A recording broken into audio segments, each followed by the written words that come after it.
ভালো আছো? কে তুমি বাপু? আমাকে মাঠের মধ্যে একাপে ধাক্কা মারলে বুঝি? হয় দেখো তোমাকে কখন ধাক্কা মারছি? তুমি তো এক্ষুনি মারলে। ছাতাটা উড়ে মাল যাচ্ছিল, ফটকা দিয়ে তোমাকে লেগে গেছে। চোখের মাথা খেয়েছো তো? ওই কাল বেটা চুপ কর কুদ্দুস।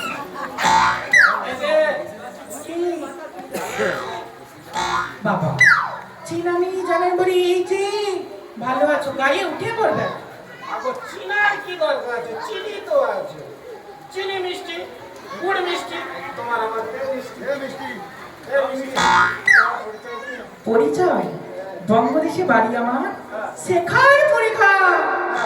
স্বামী আমার ভাঙর ভোলা, দোলই দিগম্বর। আমার দুইটি ছেলে রয়েছে, দুইটি